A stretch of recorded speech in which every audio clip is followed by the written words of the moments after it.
Okay, if we can have everybody find their seats, I'd like to get started. I'd like to call this meeting to order. This is the Assembly Committee on Homelessness.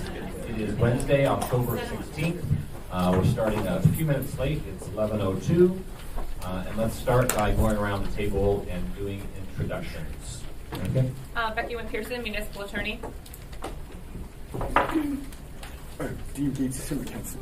Pete Peterson. Suzanne LeGrand. Austin Davidson. Meg Galatello. Cameron Perez-Verdia. Crystal Kennedy. Okay. And are Felix? Are you on the phone? I am, yes. Okay. You want to introduce yourself? Felix Rivera. Thank you. Okay. Let's get started. We have 3 items on our agenda today. So we'll begin with 2020 budget requests regarding homelessness. And Lance, I believe you're up. You got it? Sure. Come on. Is there a microphone over there? I think there's one by Becky. Over here. Right here? This is there. This is me? Yeah, Josh, get out of my seat. Josh is just giving me some information.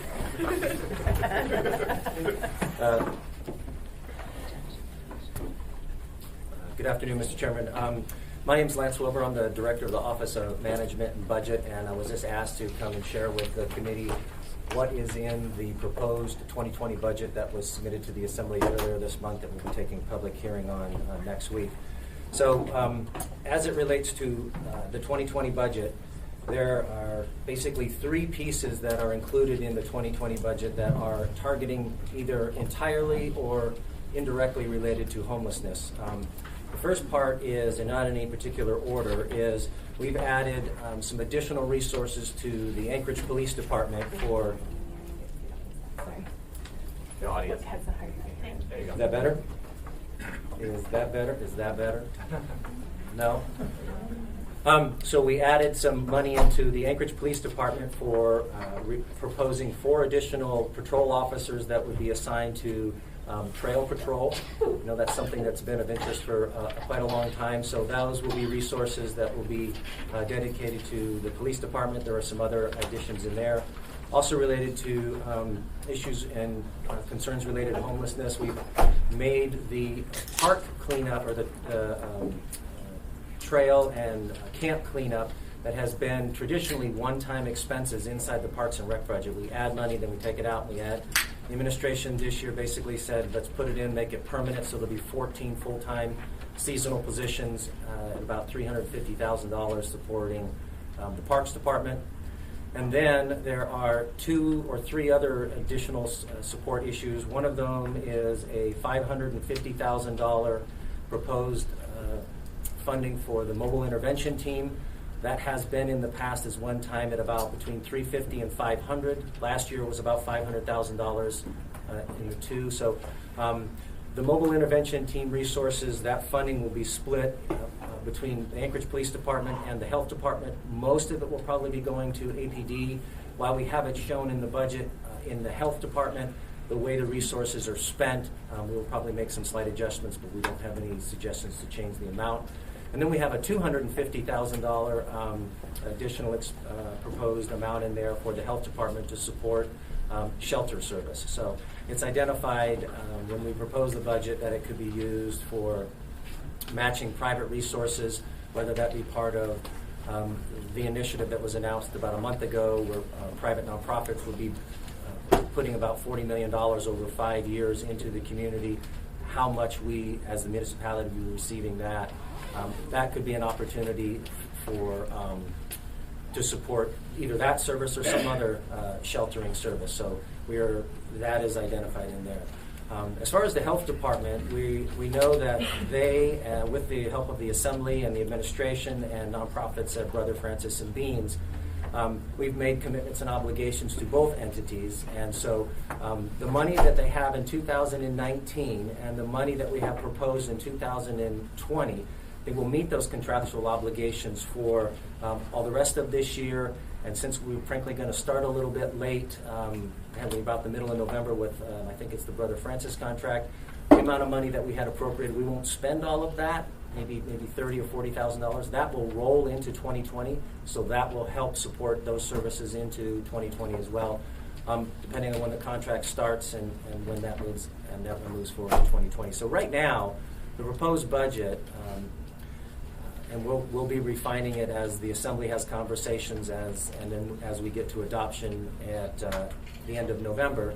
And then if we need to, we will make adjustments as we always do in April before we set the tax cap. The proposed budget has the resources available to support the contract obligations we have in 2020, at least through January through June.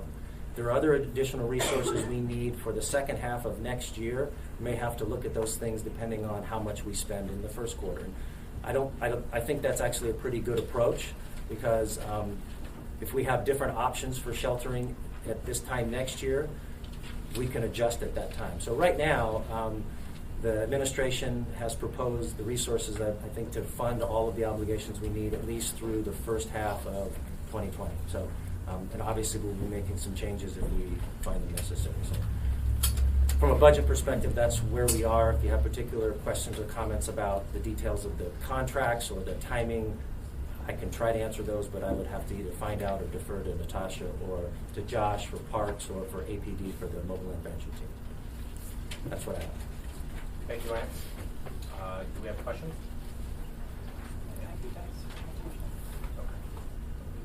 Okay, so I have a question, and it might be best for Natasha, but on our health proposed budget, it has a homeless and behavioral health systems coordinator position, and I think there's some confusion about it in terms of is it going to be a homeless systems coordinator or a behavioral health systems coordinator or both? If you could maybe speak to that. I can respond to that. So on August 20th, you guys passed an AO related to emergency shelter, and in that there was a statement of economic effects, and we lined out the need for a homeless coordinator to do essentially oversee work related to homelessness, emergency sheltering, and liaison with the departments and community organizations from the health department perspective. We don't have any staff assigned to that. We, as we've spoken about in the past, we have people who may be working on a grant who we take off a few percentages of their time and piecemeal that work throughout our department. It's not efficient, nor are we able to be responsive to you or the community at times. So that was the intent of the position that we put forward. We also have discussed and lined out in the past the need for a behavioral health coordinator due to lots of requests from this body and the administration related to, behavioral health, human trafficking, domestic violence, sexual assault. You guys have asked for data, annual reports, coordination through departments, but we simply don't have any assets in that area. There's a need for both. You guys passed that AO, so we put in the request for the position to do that work. But it's ultimately up to you guys. But that would be what we would prioritize first, so that we could do the work that's assigned to us through those ordinances. So if I understand right, we technically have two positions listed for one position right now in the proposed budget. I think it got a little okay confused. So it needs to be one or the other. Okay.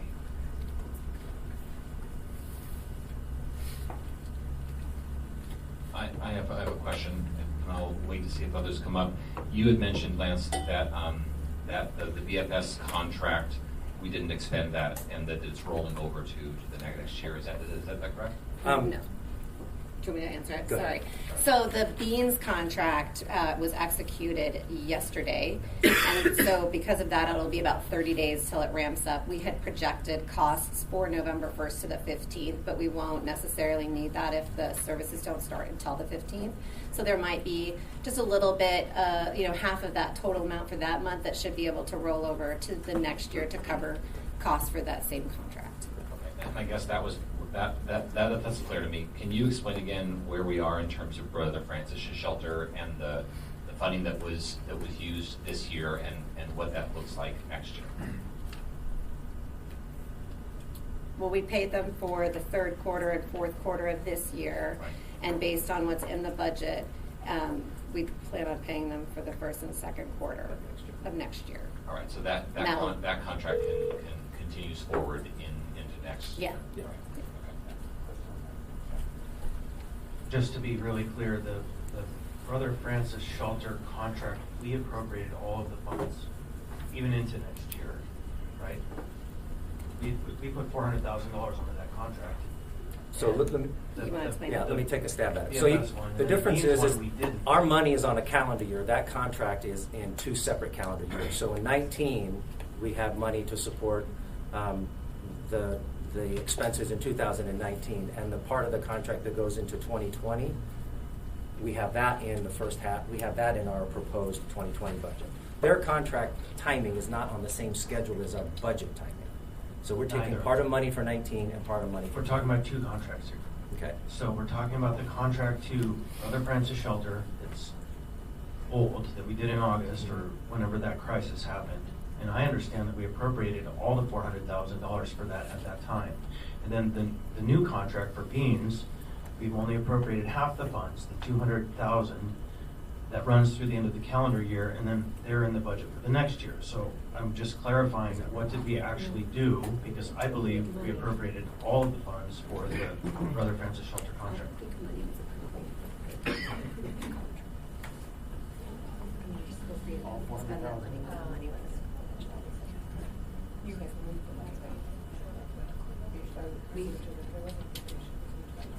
We were just using money that was already in our budget. I apologize, we're having a sidebar with the chair. And we actually the municipal manager and I tried to piece this back together the other day as well. That the initial amount of money that went to Brother Francis Shelter during the declared emergency was not actually appropriated, because that was it was existing money that had been appropriated to the health department during the budget process. It was slated for use for emergency sheltering in that budget. Pursuant to the powers that are inherent in a declared state of emergency, those funds were directed to Brother Francis without a subsequent reappropriation. And that's part of what happens in emergency powers. You can move money from one purpose to another in a budget. So the money was taken from the health department's budget, which was planned for the cold weather sheltering, and was instead expended on to make sure that Brother Francis Shelter could remain open and we didn't have a crisis with people on the streets. And then there was an appropriation that went to to fund the Beans Cafe contract, is my understanding. Right, and so if I just want to drill right into the point, I guess I'm trying to make, maybe we have a language issue going on here. The funds for the Brother Francis portion of this are already done. We don't have to readdress that question in January or right now through the budget process, because we've already paid for that for the year, through the summer, through April. And then the Beans Cafe contract, we've only appropriated half of the funding for that. Is that correct? I don't know. Okay, can we get back on that? Yeah. I believe that's the case. I'm not as familiar with the Brother Francis and the Beans contract. Just what's the total amount of money in the budget. In the budget. I have one more question. I've been trying to find the line items for the mobile intervention team, like what we're actually funding with the $550,000, and I'm coming up short. So maybe either via email or offline, if someone can point me in the right direction so I can see exactly where those funds are proposed to go, that would be very helpful. Okay. Yes. Dean. Thank you. So I guess there's a microphone close to me or something. But I was wondering, for the homeless services coordinator position, I guess that was needed to implement the ordinance we passed in August for 2019. Did I understand that? We didn't need to reappropriate that as well. Is there something cut to fund that position that you intend to fill, I guess, in November? Or is there another position cut in order to fund that position to implement the ordinance in 2020? And I wonder, what is the effect on other programs in order to have that full-time position for the homelessness services coordinator? Yeah, so when the ordinance passed, just because the C, there was no appropriation associated with the C, with the statement of economic impacts or effects. And so it's our understanding, and Lance can correct me if I'm wrong, that it's our job at the department level to reintroduce the need for that appropriation during the budget period. If the assembly didn't appropriate it, then that's the intention of the position that's in the current proposed budget that starts in July of 2020. Okay, so there wouldn't be a position for FY19. I guess that was missing. There isn't, yeah, there was no money appropriated, and so there is no way for our department to do anything with that. Does that really mean that ordinance is going to be implemented until the position's filled in 2020? It will make it difficult to make all of the adjustments, changes, and have systems in place. We're doing it, and not at the highest It's not possible easy. efficiency. I'm doing it. Okay.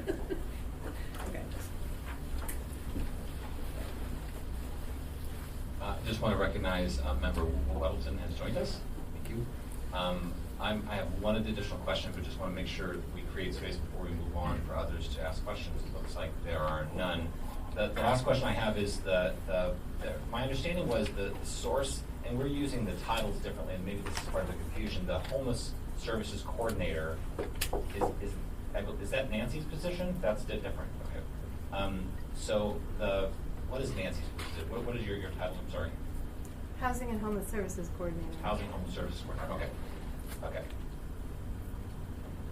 And so my question was that the source of the funding from that originally came from an outside source. Is that correct? Wasn't that trust funding your position? Is that correct? And is that true moving into the next cycle as well? Has that changed? That is not the case. The position is currently funded in the mayor's budget.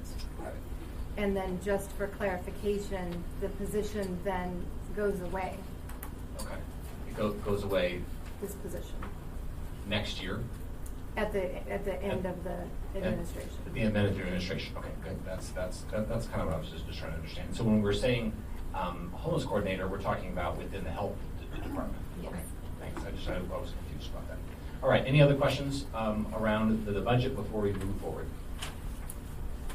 Seeing none, we're going to move on to item number 2 on the summer count. Nancy, I believe that's yours. I think the battery is out on this. I don't think this is okay. I'm going to turn this down. Thank you.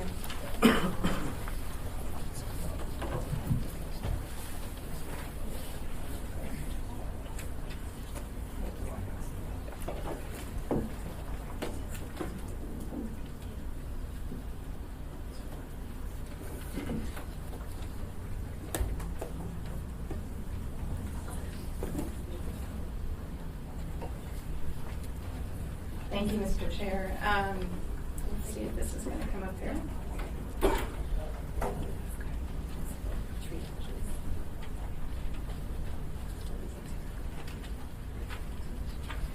Do you mind checking to see if it's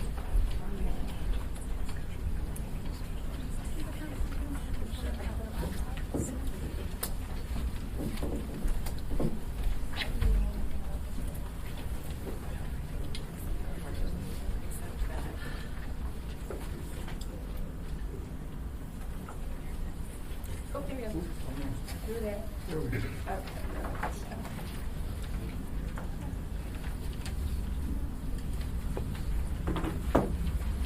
Okay, so thank you, Mr. Chair. This is a report on work that's done in the summertime to examine the amount of people in our community who may be homeless on a slightly different methodology than we do in the winter.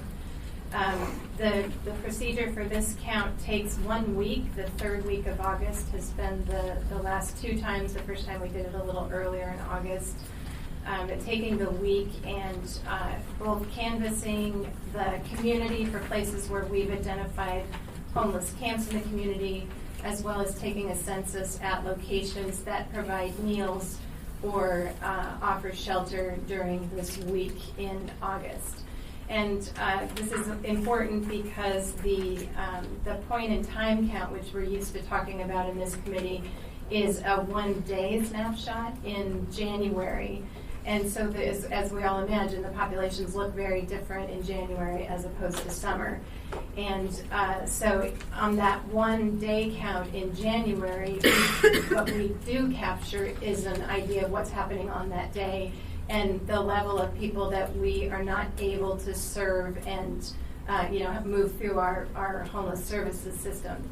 In the summertime, we get an expanded view of that, and we get 1 week of where people are. So we encounter people who were at shelter one night and then were not at shelter, they were at a soup kitchen, and so there's some more movement within the week. It gets us a little closer to a measurement that we hope to bring to you on a regular basis that the Anchorage Coalition to End Homelessness is working on, where we would get a monthly view every month of who's in the system, how did they move through the system, and what's the delta, how many people are we not able to move efficiently through the system. That work, called the Built for Zero initiative, is what Jasmine and her team have been describing in the Anchored Home meetings and in the work of the coalition. So this straddles it. It's a little bit between the one-time count and then the monthly flow. So this is a look at 1 week in August, and the places that we hit are listed here.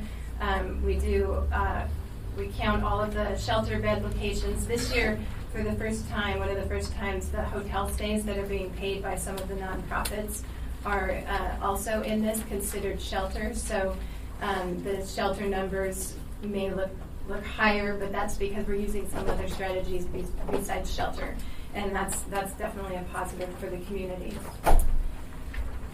So we saw some increases, as you see on the charts coming up.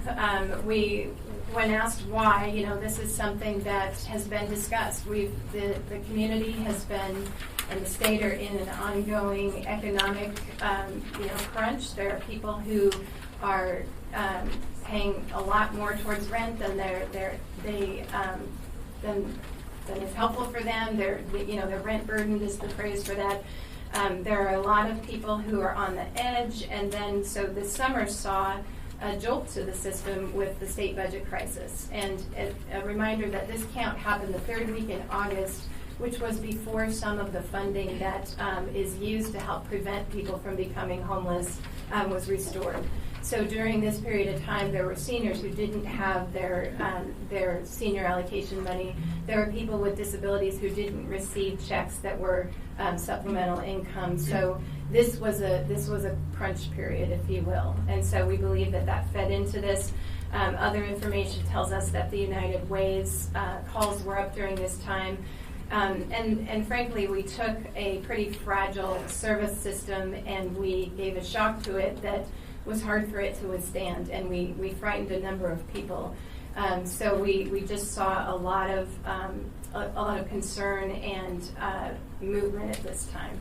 So that's just a reminder of where we were in the budget time. So this year, if you look at the blue areas, these are areas that are community locations where we encountered people. And so this would be at the cafes, at the Anchorage Gospel Rescue Mission offers a meal program. The Consumer Web is a drop-in location for some folks in Fairview. Covenant House offers a drop-in service, and then this also incorporates the camp and street corners. This year, the library conducted a count for a community location as well. So we were more thorough in our count this year.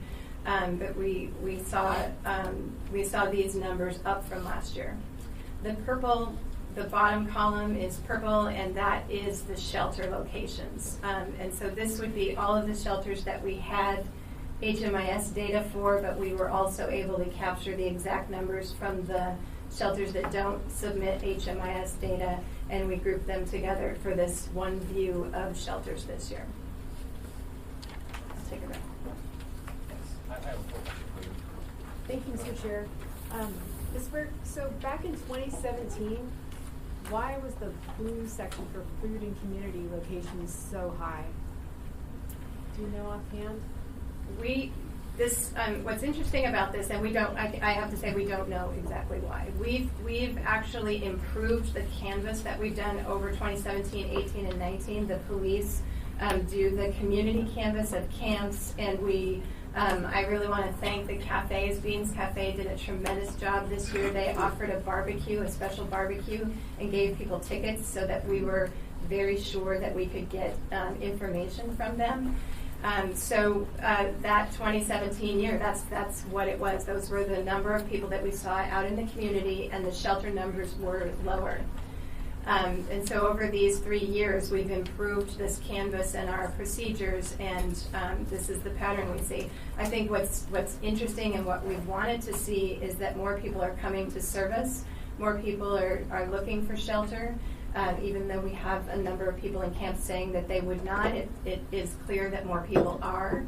And, we want to see that continue so that we can have access to them, to get them connected to resources and help them move out of the homeless service system. Thank you, and we're trying to get another mic, so apologize for the sound, folks. But I have 2 more questions for you. Member Kennedy, please. Thank you. In regards to the data, the numbers that you have here between those that are receiving meals and those that are receiving shelter, is there actually a distinction, or are sometimes those people who are getting shelter actually also getting meals at the same time? So when I look at that number, does that really tell me people that are only getting shelter and then only getting meals, or is there some overlap in that? Thank you. Is this on now? Now I'm off. I'll try to speak loudly. That is an important distinction. When a person had shelter and then visited a soup kitchen, because the municipality's focus is on adequate shelter and resources for homeless people, we count them in the shelter column. There is overlap between the 2 columns, but it is not duplicated. So then we might assume that the 494 are people who throughout that week were dropping in for day services, but were not at shelter, so likely they were going through community, maybe through doubling up on couches, or maybe in camps, or we don't exactly know the total location of those 494, but we can assume they were out in the community. Okay, all right, thank you. Ms. Alto. Thank you. Since those aren't duplicative numbers, are all 1,272 individuals then entered into HMIS? Because how are we tracking those folks otherwise to know that they're not duplicative numbers between categories? The 494, we cannot say they were entered in HMIS because soup kitchens do not, and Beans Cafe will reinforce that their counts of people coming in are not the same numbers here. They're because the people who came in for a meal who were at shelter were counted in the shelter column. And so the soup kitchen serves more than what's represented here. So everyone who's in the purple bucket will be in HMIS, and those people in the 494, the blue bucket, who've received an outreach contact or who have gone in for a service that is counted in HMIS, they will be in HMIS, but we cannot tell you exactly who was, who wasn't. But we did get names at the soup kitchens, which is how we literally can go through and by hand unduplicate. That's one of the reasons why this takes a little bit of time. Thank you. I'm going to bring you the mic. Ooh, Thank you. This one's hot. I'm in the hot seat. You're in the hot seat. Perfect.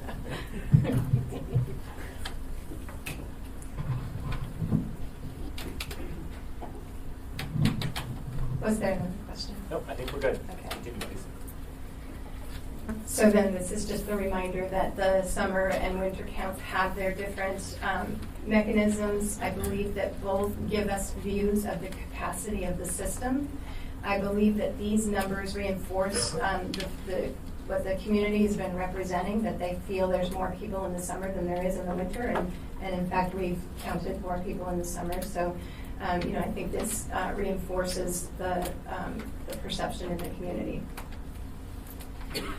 This is a count that also I think is reinforces the perception and the work around continuing camp abatement work. That these 208 people that were contacted in camp locations this year is not everybody who was in a camp over this week, because we surely missed people or they were at meal when we were in the camps counting. But it is a representation of everyone that we contacted in the community, and it was more people in camps this week of the year than there were last year. So the count happens over primarily the CAP team works noon to 8. And so those are the times, and that's intentional because we want to capture people who wouldn't be at a meal service but would be back at a camp. And so that's why the evening shift is used for this. So 208 people, which includes about 100 people who declined providing their information to us, so observed people. And my box has cut off again. Persons found on the street corner is the top box, and then persons in camps are the bottom box. Question for you, Ms. Alto. Thank you, Mr. Chair. So if it's 208 that were counted in camps, and on the previous slide, it says 778 shelters, do we have the information about whether shelter was full, or all shelter was full at that time, to know whether or not those 208 individuals could have gone into shelter? We do have that data. I don't have it compiled here, but there was absolutely room at shelter during that time. It'd be great to get that follow-up to know how many people we found in camp versus how many beds were in shelter. And I know it may not be a fit for each person, Yes. but it would kind of give us a ballpark of where we're running, how those numbers are running together or not Yes. running together. And we keep that updated spreadsheet every week as part of the review that happens for camp abatement, how much shelter is available. And we count sort of more open admission shelters and have a running average. So I can get you the specific numbers and the running average for this week, for this period. Great, thank you. One other question for you, Ms. Kennedy. Thank you. In regard to the numbers, panhandlers, we don't necessarily know that just because they happen to be counted on the street corner, we don't know that they're not taking advantage of a shelter. Is that correct? We will be able, for those who provided their information to us, we did run and make sure that it wasn't duplicated. Okay, so if they were counted, they were also asked Yes. if they were actually taking advantage of a shelter. Yes. Okay, all right. Then that answers my next question, so thank you.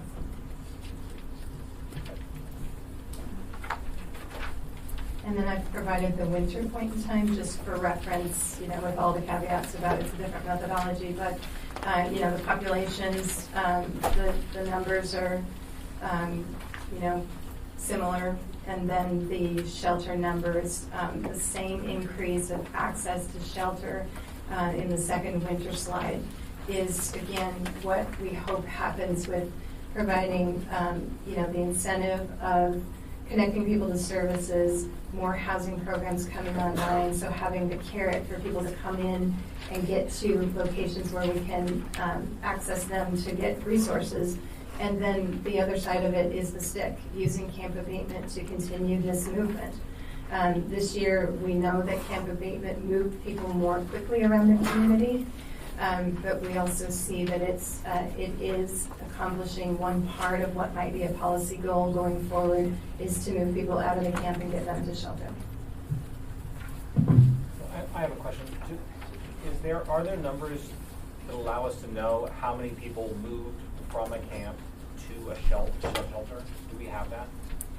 We have tracked that in the times when we've done the large zone areas. And in the beginning part of this summer, because then we can look at all of the people who are identified and see if they went to shelter. And we do find in that work that we did in the beginning part of the summer that it was fewer than 10% went to shelter. Good, thank you.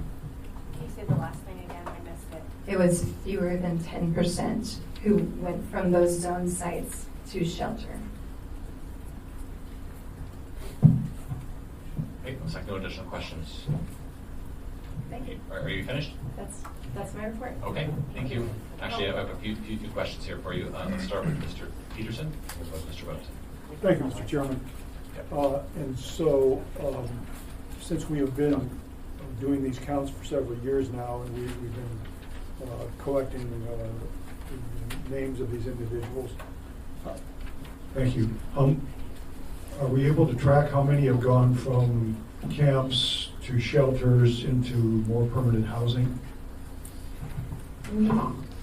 Because we have 3 years of this summer data with the named lists, we are taking those lists and asking our HMIS, the contractor who runs that data system, to tell us if we can figure out that question, how many people move to housing.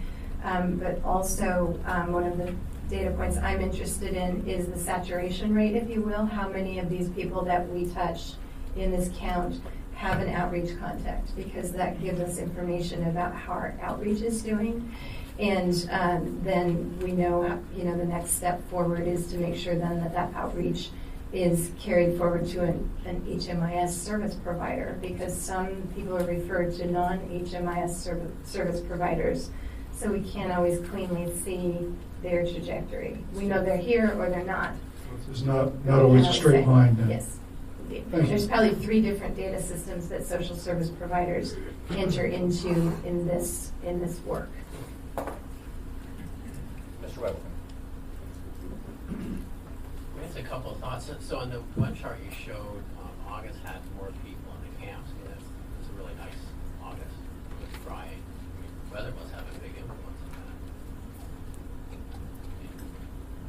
that. I believe so. I also believe that people who, we had just announced that Brother Francis Shelter was going to go down to 100 people. And so I think that impacted the folks who felt like, well, it's not going to be me. So I do think that there was an effect there. It was warm and dry, and they didn't have any other place. So then, if I got it right, you're saying when we kick people out of camps, only 10% move to shelters. I think is that right? For those zone areas where we have a larger number of people that we can, more easily track, that's been the case. That was the beginning of this summer. Okay, so can we assume 90% just moved over to another zone? I believe so, yes. Okay, so is abating camps, what does it do? I think that this number, it's not fast, it's not satisfying, it's not nearly what we need as a community, I will say that, but I believe that what it's doing is it's increasing the incentive to not do that. I think it's also decreasing the amount of material that gets built up in those camps and is so unhealthy. And so, it's certainly not the end. I think the community and the municipality need to continue to grow and learn what will work. But what I think is we need to turn up those opportunities to do something else. And so working with the coalition on housing options and moving people just out of the system is really the way through. Thank you. So with this number, how many people are unsheltered? I guess I'm having a hard time getting that takeaway from the summer numbers. How many people, we know what we have for shelter capacity. We know that we used a certain rate. There was a certain rate of utilization for the shelters.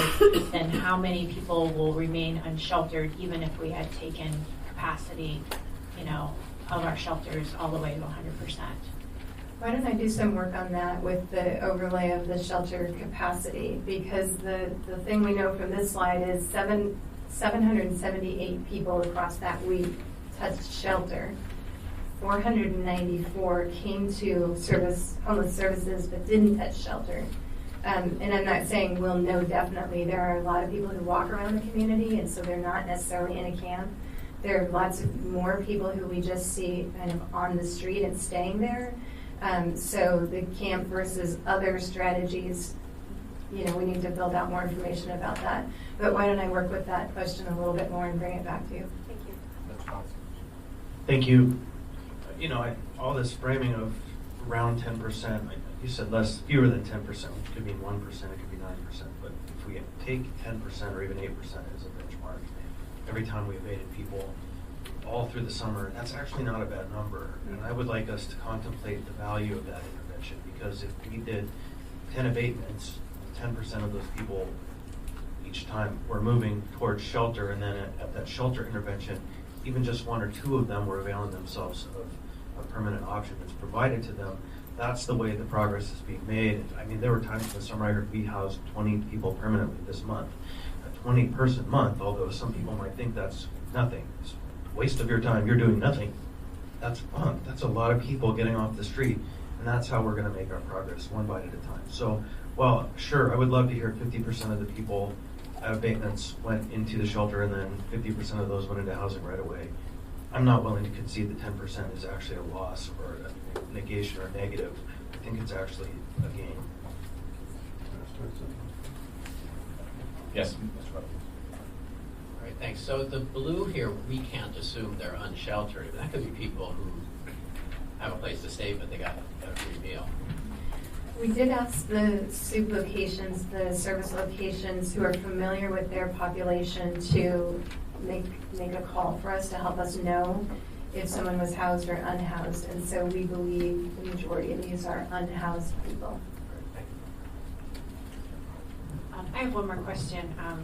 As I said before, I'm really concrete in the operations of these things. So when we go to do a zone abatement or any abatement, what's the mechanism we're using to get our data? Do we have like a sheet, a phone, an app? What does that look like? Are we asking people? Like, can you just walk me through kind of an abbreviated version of that so we know kind of what we're asking folks, and then how we're tracking whether or not, because if we post and there's a 10-day period, where are we finding out if they've taken advantage of shelter, or are we only learning that when they arrive at shelter?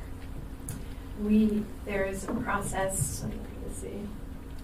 Captain Curl will jump in if I say something wrong here.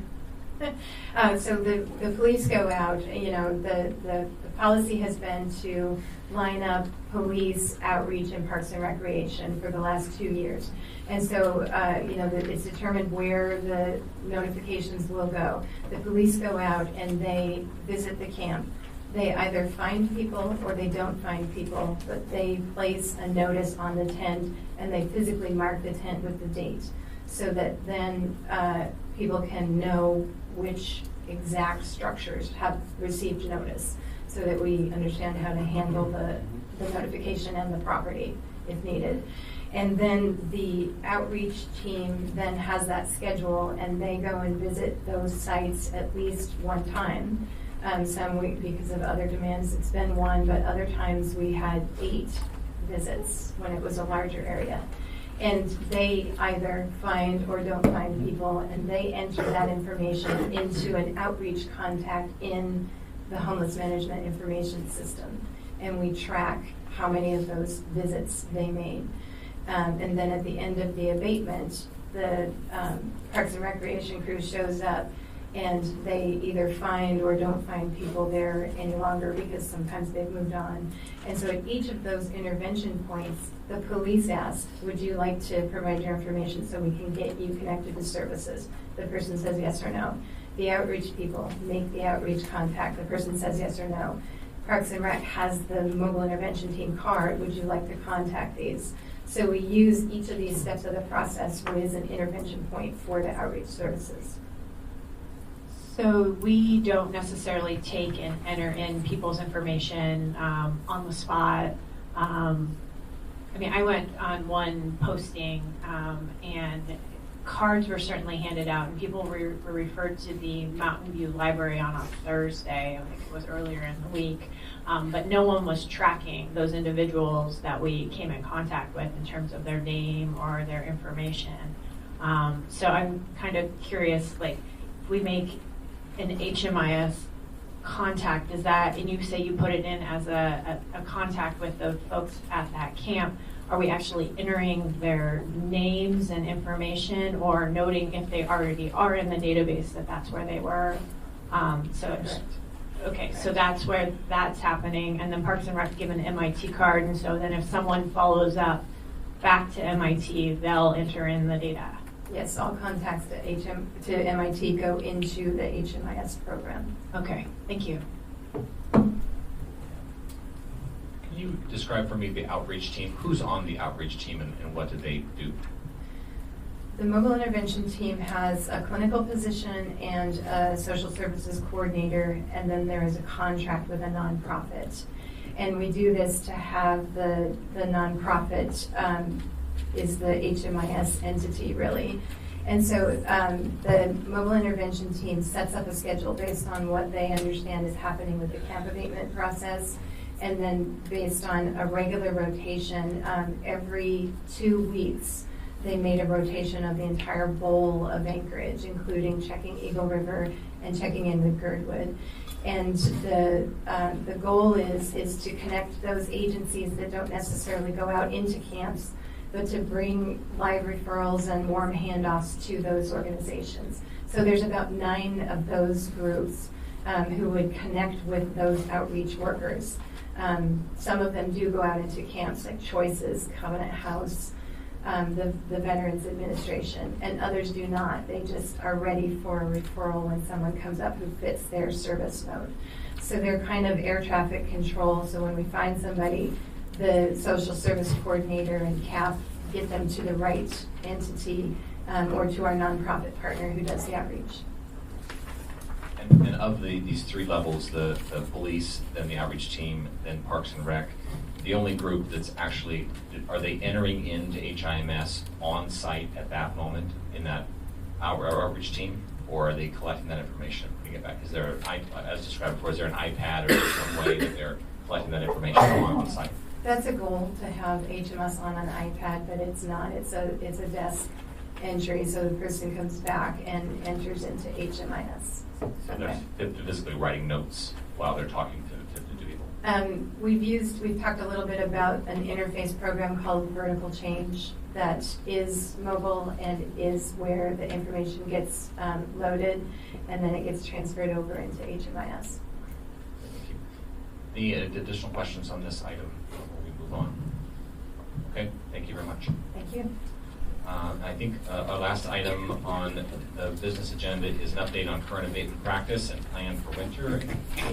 Becky, I think you're going to take me on that. Thank you, Mr. Chair. It's requiring the microphone.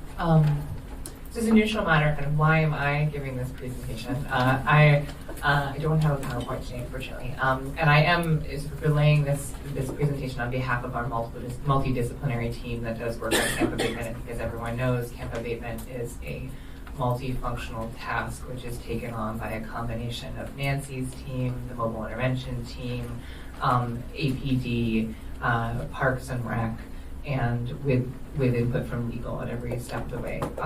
The reason that I am giving this winter update is because we're moving toward winding down the active abatement process for this year and starting to move into the season when that piece of the process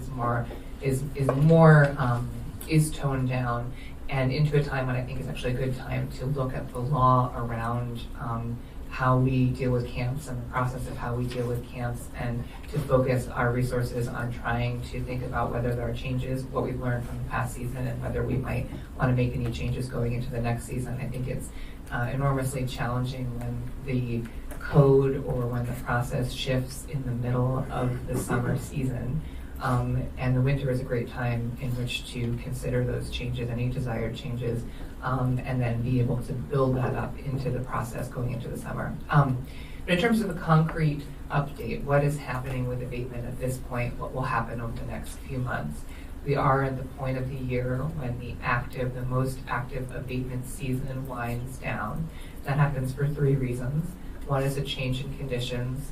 The weather is rapidly changing. When there's snow on the ground, it becomes considerably less safe for our people and considerably less effective in terms of to abate a camp, in terms of the ability to locate and remove things that might be covered with snow. My understanding is that in the winter, camps that are abated effectively look like moving of people, pushing down anything that could be pushed down, and then leaving the rest of it in place. We cannot actually move snow, figure out what's underneath the snow, and do that. So that piece is one reason why winter camp abatements scale back. The second is a change in resources.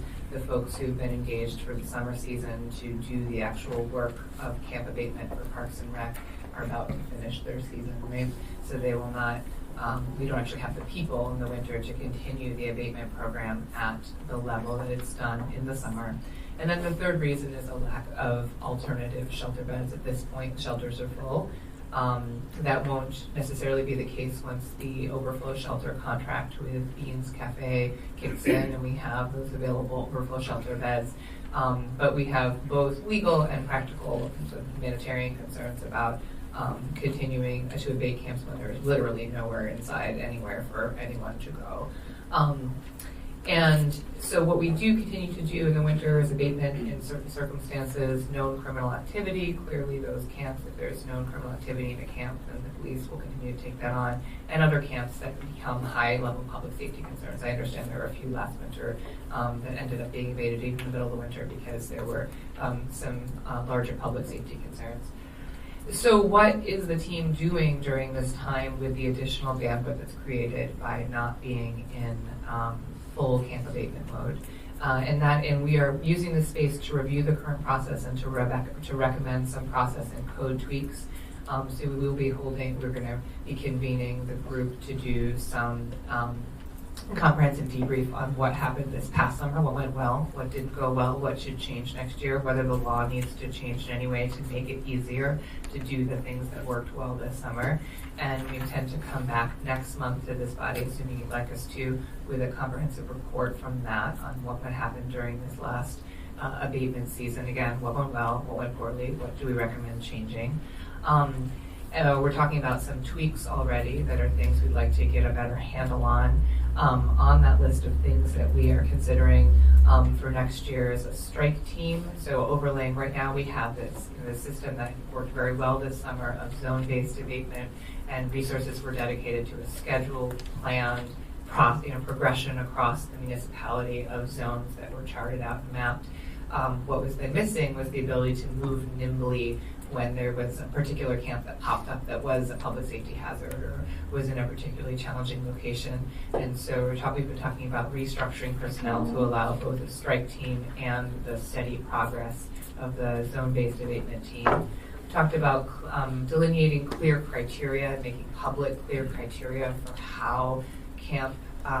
how different locations become a priority for camp abatement, to make sure that there's no mystery about how are we figuring out which locations are the ones that are the most in need of camp abatement, as opposed to just, well, so-and-so is making the most noise about the camp near their home, but talking about what are our objective safety criteria for camp abatement. We've talked about a code change that I'm particularly interested in. I think we could tweak our code to allow for a clean and clear process for parks. This is based on the evolving case law that's come in the wake of the Martin v. Boise decision, where there are jurisdictions in California that have withstood legal challenge to continuing a sort of steadily rolling camp abatement process. By shifting to a model of really sort of closing parks for cleaning, closing park areas entirely for cleaning for a period and then reopening them, as opposed to our ordinance is designed to abate camps when an individual camper is in violation of the criminal prohibition on illegal camping or of the civil prohibition on camping illegally in parks. I think the framework could shift, or we could do just a comprehensive closing of a green space for a period, clean everything out of there, and then reopen it after a period. So we're going to talk about that a little bit more and potentially come back to this body if you're interested in a code change that might allow for that type of process to move forward. We'd like to get a handle on our signage. We have a lot of signage that has gone up responsively to concerns about particular camp areas, and I think that we could more comprehensively understand where our signs are and what we'd like to make sure is signed, so that we could use the more rapid abatement process that comes with an area being very clearly signed as being somewhere where camping is prohibited. And that's what I've got on our list so far. And I think what I'd like to pitch to this body and encourage you all to think about is to think about, again, the winter period as an opportunity and a good time in which to consider ways you might want to tweak. This is a highly codified process. A lot of the things we do as a municipality are not codified to this degree in code. I mean, our code literally says what the person's supposed to say when they show up to abate a campsite, which that level of detail generally doesn't end up in municipal code, but it does in this process. And so, so this is the time to think about those things. I think not in the middle of the summer when the team is rolling, when changing those things really ends up being an expenditure of resources and a pause to a process that's working well, and a missed opportunity to continue to have that process roll forward. But right now, again, for a series of reasons I talked about, the camp abatement process will scale back. So this is the time to think about kind of what might be things that should shift in preparation for next summer. Again, we used this approach when it came to nuisance properties, and it worked well of making sure that feedback from every group that's involved in a process, and thinking about, well, what could we change the code to make the good things easier, but make sure we still have necessary protections in place. So we'd like to do this winter. with that, I think I'm here to answer any questions, and all the folks who actually do the work are also here to answer questions. Great. Looks like I have a few questions for you. I'll start with Mr. Constant. Thank you. Small slate. It's great you're talking about us seeking feedback on ways the system can improve. I have long advocated that sometime in the early winter we host a public convening with all the people that continue to come through this process and enlist the public, their input in this upcoming season. How can we do this better? And so it sounds like we're on track to get to that point. Because if we don't involve the 290-some thousand other people in the city who are actively paid or volunteering for these nonprofit social service organizations, we'll never get to a point where we have a collective agreement that this is a good thing. There is one area for the cleanups you didn't mention that we should be looking at, and that is for people who are particularly sticky, if you will. Under the bridge at 15th Avenue, we have an individual who's been visited by the captain and mobile intervention team at least and has had a dozen interventions and nothing is working. And that is a kind of a person who is some kind of a behavioral health challenge, clearly. And so we need to build into our approach what we're going to do, whether it's an approach to the state on Title 47 rules or what we need, but there has to be some kind of way to make those interventions sticky because he's living like a troll in a stairwell that the public can't use because they're afraid because the stuff is everywhere. You take it away today, it's back tonight. You take it away tomorrow, it's back that afternoon. And then finally, I'm broadly in support of helping you move a proposal that would close certain areas for a period of time to do the engagement. Because we've asked for that before, but maybe we didn't ask for the right words. But that sounds like the idea where when we do come through an abatement, we can say for the next 10 days, this area will be closed. And I understand we can't just close it for one population, it has to be closed broadly. But let me help you work on that. Thank you. Through the chair, if I might respond quickly to two of those things. One is, I think if this body was interested in holding another community town hall, community forum to garner feedback, it would certainly be a great piece of the process. This is the season to do it again. And I think reiterating that message, I know that you and I briefly had an exchange about the clean and clear piece earlier this fall, and I admit that I have thought that's something we need to launch in the winter because if I try to tweak how the code, when the code changes, the signs change, the protocol changes, we pull people off to try and teach them the new process. And when they're doing that, they're not doing the process. So I think that now is the time, as the process slows a bit, to start making those or considering those kind of changes. Ms. Alto. Thank you. So we're still getting emails about camps. So I'd like to know, is there a date certain that we are just not going to abate camps anymore, or I should say, if the administration can let the public know when we are not in current times of abatement because there is either no shelter or it is the weather, can communicate that, because I'm sure you get annoyed with me sending an email every time because I don't know. And people need to know, and I think that the administration's in the best position to communicate whether abatement is going forward at a particular time or not, and if it is eventually closed for a date certain or only in exceptional circumstances. I would really appreciate that. We would be happy to do that, and I would also reiterate what we've said in the past, that we have the money to go through October. This year it's mid-October.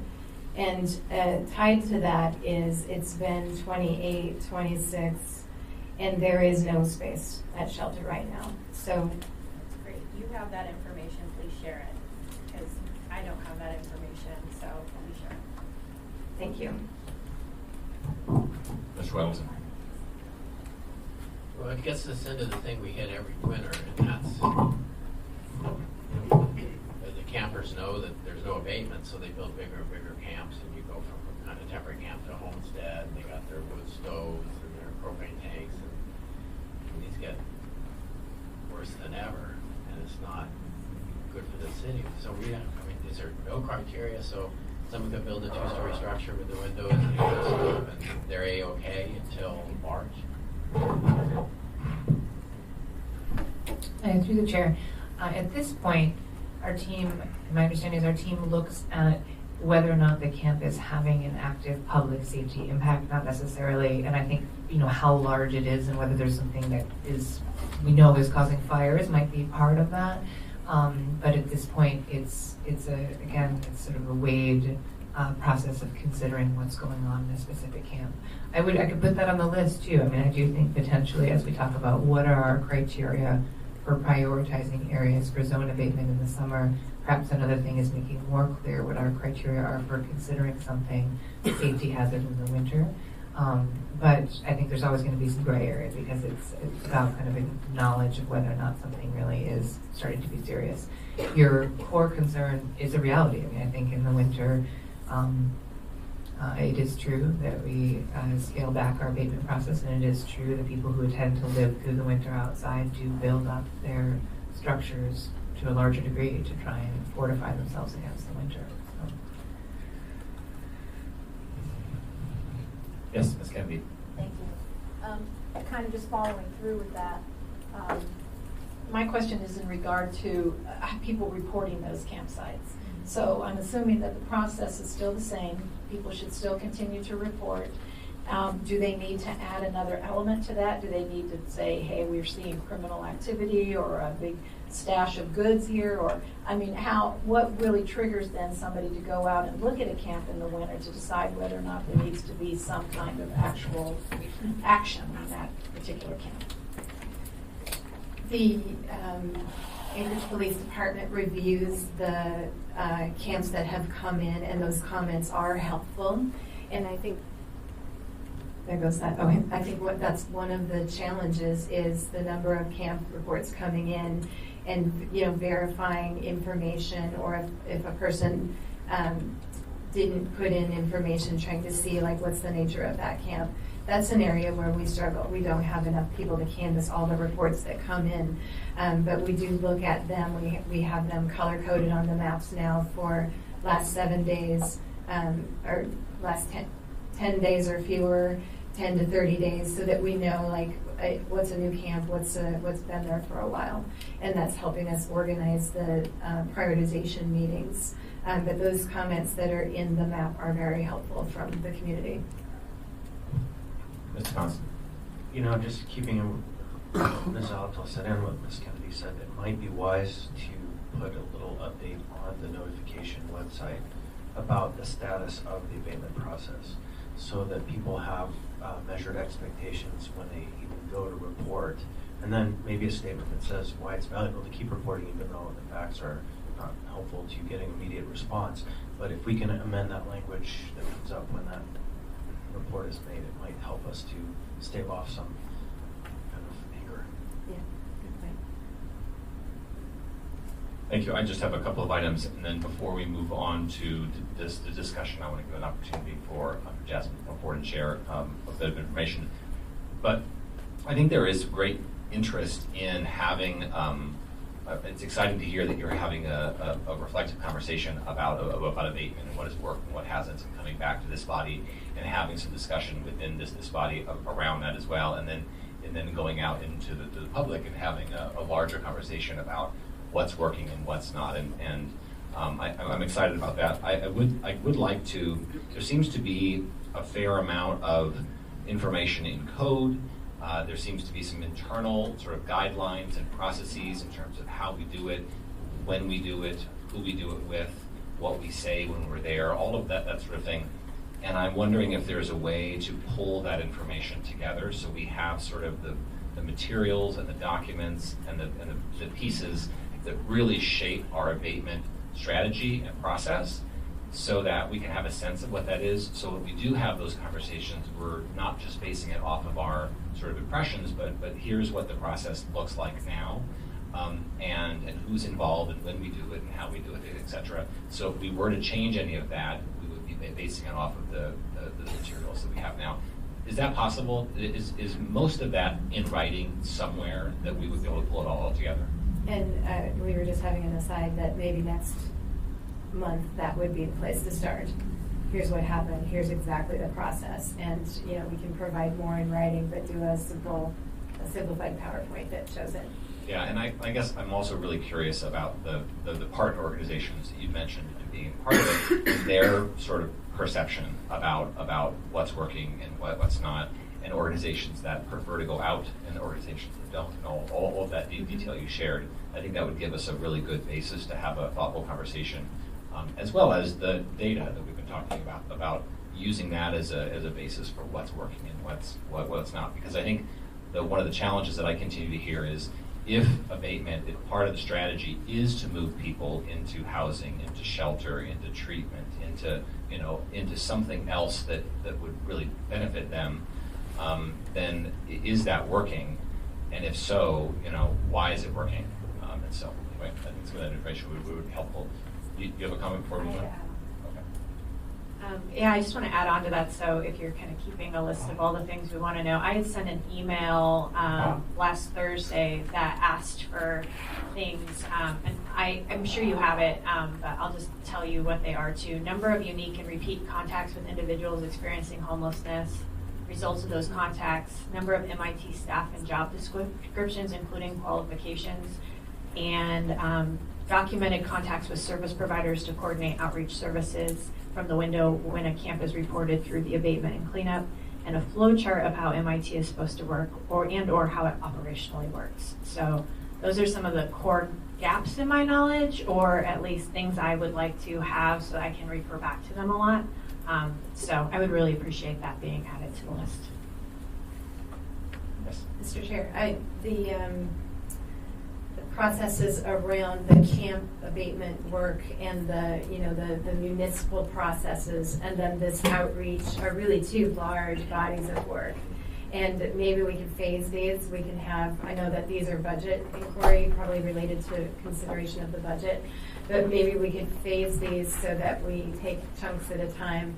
I think I've found if we give too much information in one sitting, it's just hard to integrate it. So we could do maybe camp process next month and then take up the outreach in a more robust way in the following month. Yeah, and let's talk about it offline so we can lay out a little process and a schedule for it. Thank you. So before we move on to committee discussion, Jasmine, there's some information you wanted to share as well. Through the chairs, thank you for the time. I wanted to begin by extending my thanks to the Assembly and to the City. When the budget vetoes were announced at the state level on June 28th, we believed that we would go from 97 unsheltered individuals in Anchorage to over 800. Through the advocacy of the community and through the work of the civil emergency, we were able to stem that tide significantly. I just want to take a moment to consider the big picture data, that in 2018, 7,700 individuals, unique individuals, experienced homelessness in Anchorage, and those are just the known individuals. In the winter, we are finding consistently for the last 6 years about 100 unsheltered individuals, and the data we saw today was an increase in unsheltered homelessness in the summer. I'm hoping the message came across through June, July, and August. We anticipated this. We understood this to be directly related to fiscal changes that our provider community and our vulnerable encountered, everything from food services to senior benefits to shelter. So we did anticipate this, and I think we should continue as we look at the upstream and downstream impacts of fiscal changes in our state to anticipate that Anchorage will always bear a disproportionate burden for providing shelter and housing to our most vulnerable. Disproportionate in a sense, but also proportionate to the resources we have in our community compared to other communities. But most importantly, as we get better at our data collection, the numbers will go up. And I just wanted to second that message from Nancy. This year, through the mobile intervention team, we found 200 people living in camps that were added to our data. So next year's point in time count, I hope, will go up to reflect the community ask that we do better canvassing and better understand who's in the camps. And so I just wanted to put this in the Assembly's mind that as we move forward, I do anticipate that there will be a period of time where there is a small increase, that we're doing our jobs more effectively. But we should also be seeing services rise commensurate to that, some of the other work that is going on. And so again, I would just like to restate on behalf of the vulnerable and my coalition, my gratitude that the numbers were able to be managed.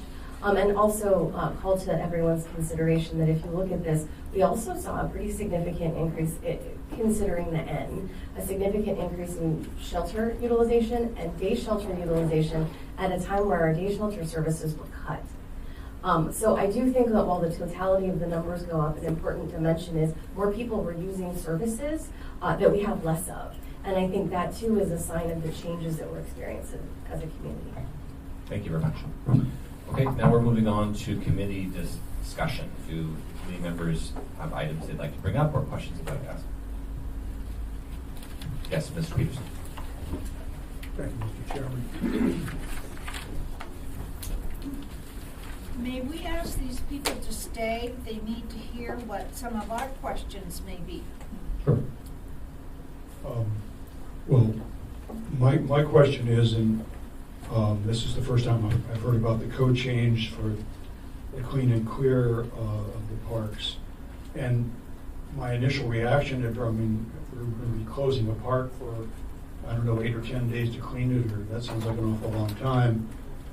It seems like we're going to be punishing the people that live in that neighborhood that use that park on a daily basis. And I'm not too enthusiastic about that idea, to be totally honest with you, Mr. Chairman. And, you know, if we have to close a park for a day to do some abatement, that makes sense to me. But if we're talking a week or 10 days, I think that's not reasonable. Thank you. Other comments or questions? Thank you. I think it just depends on what we define as a park and how we define the boundaries and what areas we're talking about. And so before drawing any conclusions to the effectiveness or value or rightness of the project, I would suggest we contemplate what the project looks like.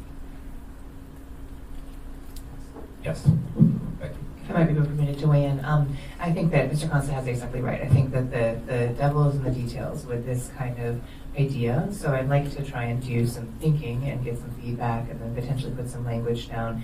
Because I agree, I think the challenge is in figuring out here, particularly where we have a lot of different types of uses of our green spaces, including some that cut through areas that are otherwise pretty, heavily treed, and we would have to try and figure out that balance of what kind of areas might we want to close and clear for a time-limited period, and then how would we balance that against recreational use of those areas. I do think we could divide up kind of how we use, how we portion out which portion of a park we might close for a time being, but I think it is a question that will come up regardless, because again, we have very little green space, I think, where there's not someone traipsing through the woods on a trail or a bike trail or something. So it will be a careful balancing path. But I think we should think about the idea and then consider what we might decide, what this body might think is a good idea. Other comments or questions before we move on? Yes, Ms. Kebby. Thank you. You had mentioned a little bit ago the Martin case and kind of what we're learning maybe from that and what's happened in Boise City, I think it is, that right? Are we also looking into how that may impact us? I mean, one of the assumptions that I have is that the city believes that it can't abate a camp if there's not enough homeless shelter capacity for them. And my understanding is that hasn't really been the comments in that case, that it really was about not prosecuting. So anyway, so are we looking at that so that we maybe can lessen that restriction that we had about making it all relevant or related to the number of homeless shelter beds that we might have? Through the chair, that's exactly what I'm contemplating through this clean and clear process, because I think the issue is, and what I've been monitoring, my office has been actively monitoring the jurisprudence that's followed in the wake of Martin v. Boise. That decision itself is potentially going to be heard by the Supreme Court on appeal, but in the meantime, there have been a number of jurisdictions there are recorded cases of jurisdictions being challenged for their processes under the Martin decision. And the structures of cleanup that have withstood the Martin challenge are where the municipal approach is to a comprehensive cleaning of the park, as opposed to something that's based on the individual campers' actions being a violation of code.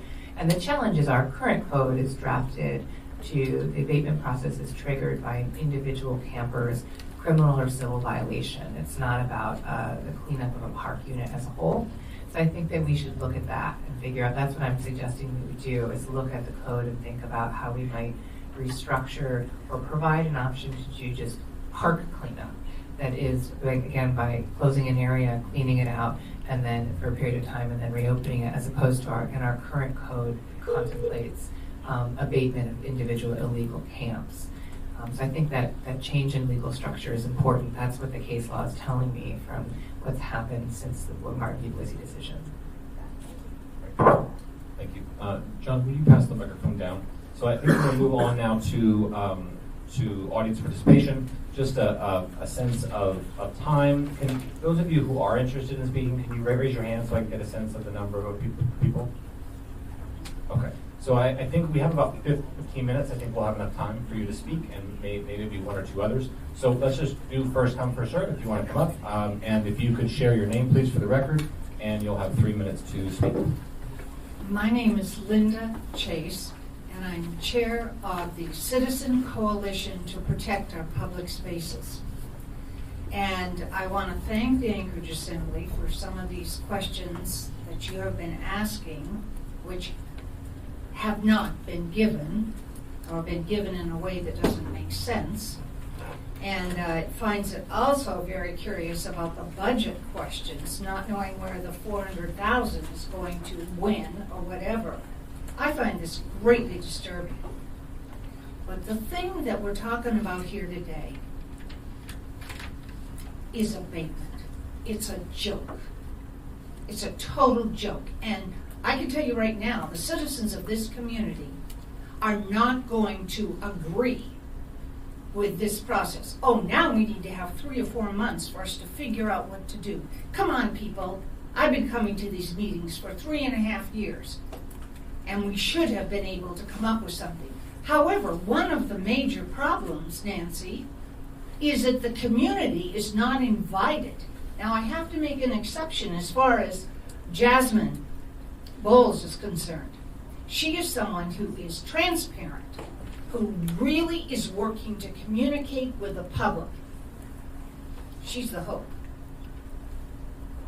And Chris, you can laugh all you want, but we're tired of you going like this. And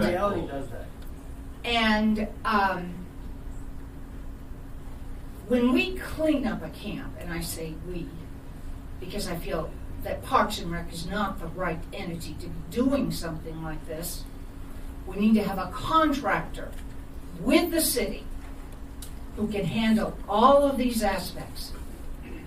And so then we go in and clean up, and what happens? The people move right back in because that's where they want to be. And it's a joke. We're spending all that money, and we are not accomplishing anything. You know, we get the figure, oh, maybe 10% are moving on.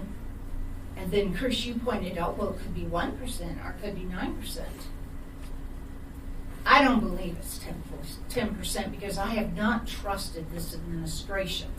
And that's what the general public feels. Number of the people from the Citizen Coalition are here today. We're pissed. And I find it so curious that we now have an attorney who is going to figure these things out. Are there going to be citizens not associated with any nonprofit, not associated with the government, who's supposed to be doing what the citizens want, but of course the administration doesn't listen to the citizens, does not want our input? I find it curious that we're now headed up by an attorney. We are really angry and upset. This has got to change. Thank you for your testimony. Who would like to speak next? Yes, share your name and begin.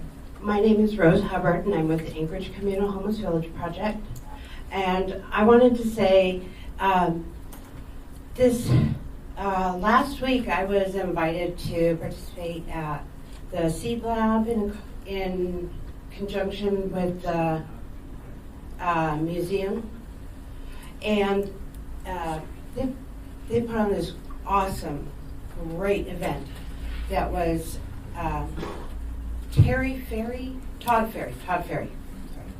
Todd Ferry from Oregon came up, and he presented his 3 camps. They have 3 successful camps. One is yet to open, and they demonstrated the flow that clearly demonstrated the flow from homeless to living in a tent to having a temporary structure to having a transitional housing or supportive housing, and then into permanent housing. And it was awesome. It was great. We had input from homeless, professional, non-professional, and it demonstrated that once you gave them something to care about, they started to care. And also, the Kenton event, or the Kenton camp, it was voted to continue the second year, 200 to 3 in favor, so almost unanimously. And it's a realistic possibility that we could actually make something like that happen up here. And for everybody else that's angry, that's pissed off, you know, I'm angry, I'm pissed off. I'm angry and pissed off because I don't like to see people dying. I don't like to see people getting sick. I don't like to see people losing limbs. And I understand that there's damage being done to property and all that. And I don't agree with that. I don't condone that in one bit. But a lot of people don't see a way out. And when you don't have a way out, you stop caring about your life. I know this from personal experience. For the majority of my adult life, didn't care. I was victim of human trafficking. I chose to do meth, and I chose to be homeless. And now I'm choosing to make a stand and to help others. Thank you so much for your testimony. Okay, who'd like to go up next? Share your name for the record, please. You can begin. Ron Oliva. I'm the Jason property owner of Brother Francis Shelter. I'm here to address the porta potty issue because I'm a sewage treatment plant operator, level 4, certified in the state, highest level. You got definitely a biological hazard, and to get porta potties like Seattle did costs $55,000 each because they have stainless steel and a blue light, so the drug users can't find their veins inside the porta potty. I would have brought a little example like Bill Gates and brought you some fecal material today that I took off my lot, but it is a biological hazard. The Downtown Partnership now, when they clean up downtown, they do spray it with a disinfectant. I asked 3 times, if not more than that, to disinfect that area because of the most vulnerable population having the weakest immune system, along with kids' lunchbox, having that. So when you walk through it, you're going to spread this. And also, I want you to understand that the city of Seattle had a CAP team member be exposed to PCBs. It's a contaminant, but he's suing the city of Seattle for $10 million. So if you get MRSA, E. coli, total coliform, any diseases, you're going to have this person very, very busy. And that $100,000 of chunk change you lost on the Hope Center is nothing to what's coming down the pike. I hope you all received my email. I'm pushing forward with that. That's an ugly situation, but hey, it's going to cost us all a lot of money, and I think we all have the same goals, but your approach is a little different than what's happening to me with another 160 to the east, and then the campgrounds to the west below the old Native Hospital. Robin Ward will no longer repair the fence. If she doesn't repair the fence, how do you think I feel being squeezed in between it with the gunfire and the constant flow of camps going in there? They actually had an 8-foot cart delivering lumber, and they now have parking along the Ingra. That's how intense that place is. So it's real ugly. I invite you all down for a tour of my facility, and then you will get a good taste or a good eyeful, and if not, I'll give you some gloves, and you can come up and help me clean up what the overflow gives us. And that's not being monitored and not making the neighborhood aware of what's coming out there. Also, I do have, and I offered before, approximately 160 stack-a-bumps for anybody who wants to take emergency overflow. They've been disinfected. I know how to do it, so we have that. And if there's any questions, I'd be more than happy to answer them. And just one last thing. I come and school you at all these meetings, and I don't know if you really take it to heart, so now I'm going to start invoicing you on an hourly basis so you have some value and take seriously what I say. Thank you for your testimony, and we definitely do take seriously what you say. Well, I'll give you an exemption today, but not anymore. Next speaker, please. Hi, Thank you. I'm Lisa Aquino from Catholic Social Services. Hi, everyone. Just a few things. Thank you again. Thank you for this meeting today. A couple clarifications. I just wanted to make sure you understood that Brother Francis Shelter is an emergency shelter. So it's an emergency shelter. That's what it's classified and called, just so that that's clear.